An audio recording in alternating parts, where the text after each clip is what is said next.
This is Do You Trust Me? A Rex reader by Fluff Buff Tuff on Wattpad. This is Chapter 7, Shipment. You lay down on your bed thinking, tonight, after everyone's asleep, meet me outside. Isabella's words rung inside your head. What could she possibly want to do? Maybe kill you right there? Dying doesn't sound so bad. The stress was really getting to you. I should have told Ray or Emma or Norman. What would they have done? They'd probably know what to do. You thought, covering your face. After you believed everyone had fallen asleep, you swung your blanket off, and you tiptoed to the door. You silently creaked the door open and left. As you walked down the stairs through the dining room and to the door, you were bracing yourself for what was going to happen. As you stepped outside, you saw Isabella holding a lantern, humming a tune. "Oh, good, you're here," she said with a smile. You slowly made your way to her, trying to keep you cool and not freak out or run. "What's with the serious face? Don't frown, my child. I merely want to show you something," Isabella said, turning around and walking towards the forest. As you followed, she kept humming that tune. It was dark. The only thing providing light was the moon and Isabella's lantern. You could hear both your footsteps and the wind blowing leaves all around you. You felt uneasy, but it seemed like an okay time to ask questions. "Mom, did you want to become a mom?" you said, finally mustering enough courage to ask a question. "Why, yes, I did," was the only sentence she said. You both reached the fence and Isabella stepped over it. You were hesitant. "My goodness, what a good child you are.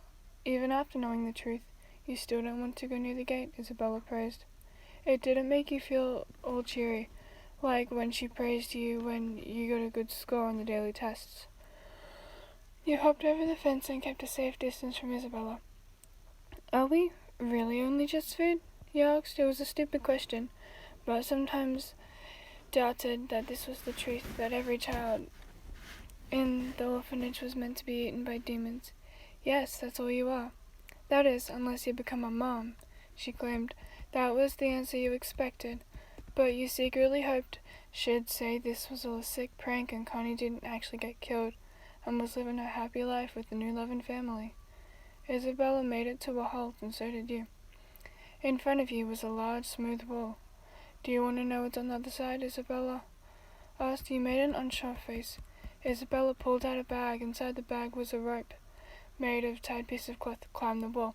You slowly walked closer and reached out your hand to take the rope. Taking one glance at the wall and another nearby tree, you climbed the tree and began to wrap the rope tightly around it. When it was secured, you hopped off the tree and walked a few feet backwards. Isabella moved out of the way for you. You ran as fast as you could and scaled the wall until you were flung over it. As you took a rough landing, rubbed your face and felt the wind blowing through the air. Your hair was blowing through the air as you sat on your knees and stared at the forest down below. But there wasn't only a forest. You stood up and carefully made your way to the edge of the wall. A cliff. It was like a black hole. You couldn't see a single thing down there. Your eyes widened as you stumbled back. It looked like it went down to the core of the earth. "You see, my dear sweet Wayan, there is no way your plan will work. This orphanage is meant to make children live their best lives before meeting their inevitable fate. There is no possible way to cross the cliff without using the bridge. That's why I want you to give up. This is a path of pain and suffering, and I wish the best for all of you," Isabella said, holding out her hand for you. "Become a mom." You stared at her with a deep look of sadness and sorrow in your eyes. It was really sad. Really sad. You looked back and forth between the cliff and her. The cliff. You could jump right now and end all the suffering. You rubbed your eyes to see if you were seeing right. You pinched your arm to see if you were dreaming. Nothing. This was real. This was reality. That's when you relaxed your shoulders and looked down to the grass in defeat. "Okay," you said sadly. "Okay. Everyone settle down. I have some great news. A family decided to adopt Wayan. Isn't that wonderful?" Isabella said, placing a hand on your shoulder. As you stood there with the most forced smile you could make, Sister Corona was standing next to you, giving you a creepy glare. A few of the children were crying, a few were congratulating you, and the 5 who knew the secret, their faces were full of shock, and their faces went pale. "Wayan is getting shipped," Emma whispered. "No, it can't be," Gilda said, covering her mouth. "Why now?" Don said, clenching his fists. Norman stood there, eyes wide open, with the face of someone who Curly didn't know what to do, and Ray, he was angry, really angry.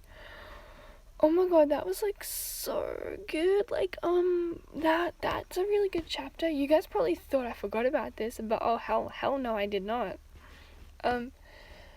After that, it says in bold, the plot thickens. Mwahahahahahaha.